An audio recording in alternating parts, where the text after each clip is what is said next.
আরিফ তার পছন্দের ক্লাসমেট মিতুর কাছে ভালোবাসার কথা বলছিল। ঠিক তখনই হঠাৎ এক ছোট মেয়ে এসে বলে উঠল, বাবা। মিতু রেগে গিয়ে সঙ্গে সঙ্গে সেখান থেকে চলে গেল। আরিফ দ্রুত মেয়েটাকে বলল, আমি তোমার বাবা না। ঠিক সেই মুহূর্তে স্কুলের সবচেয়ে সুন্দরী মেয়ে নীলা সামনে এলো। ছোট মেয়েটা দৌড়ে নীলার কাছে গিয়ে তাকে মা বলে ডাকলো। নীলা বিভ্রান্ত হয়ে আরিফকে জিজ্ঞেস করলো, মেয়েটা কি তোমার সন্তান? আরিফ অস্বীকার করতে যাচ্ছিল, কিন্তু ছোট্ট মেয়েটা বলে ফেললো, আরিফ আর নীলাই ওর বাবা মা। ঘটনা বোঝার জন্য তারা তিনজন একসাথে খেতে গেল। আশ্চর্যজনকভাবে ওয়েটারও বলল, ছোট্ট মেয়েটার চেহারা নীলার সঙ্গে খুব মিলে। মেয়েটা তার সঙ্গে থাকা ক্যামেরাটা নীলার হাতে দিল। ক্যামেরাটাতে আরিফ আর নীলার অনেক ছবি ছিল। সেগুলো দেখে নীলা ভীষণভাবে হতভম্ব হয়ে গেল। এরপর তারা মেয়েটাকে নিয়ে পিতৃত্ব পরীক্ষা করালো। রিপোর্টে জানা গেল মেয়েটা সত্যি তাদের মেয়ে। তখন তারা বুঝলো মেয়েটা আসলে এসেছে 10 বছর পরের ভবিষ্যৎ থেকে। এদিকে পিচ্চি মেয়েটা ভাবলো তারা বুঝি ডিভোর্স করতে যাচ্ছে। তার মন খারাপ দেখে আরিফ আর নীলা দ্রুত বলল তারা কখনো আলাদা হবে না। ওকে আশ্বস্ত করতে তারা হাতও ধরলো। পরে তারা মেয়েটাকে নিয়ে শপিং মলে গেল। সেখানে মেয়েটা দেখলো এক দম্পতি ইভেন্ট, যেখানে হাত ধরলে ফ্রি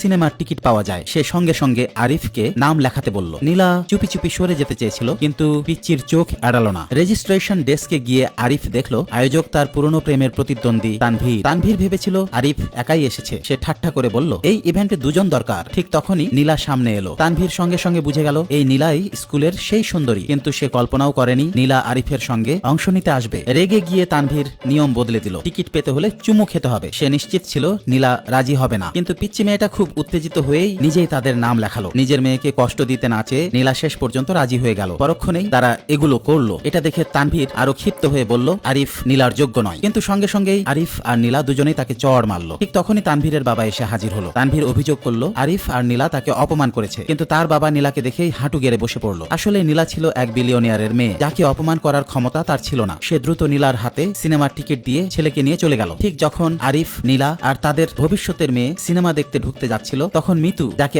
আরিফ আগে ভালোবাসার কথা বলেছিল, সেই মিতু এসে তাদের থামিয়ে দিল। বন্ধুরা, আমার গল্পের নায়ক নায়িকার নাম তোমাদের নামে শুনতে চাইলে কমেন্টে নাম জানাও। এভাবেই আসবে তোমাদের নাম কোনো এক ভিডিওতে।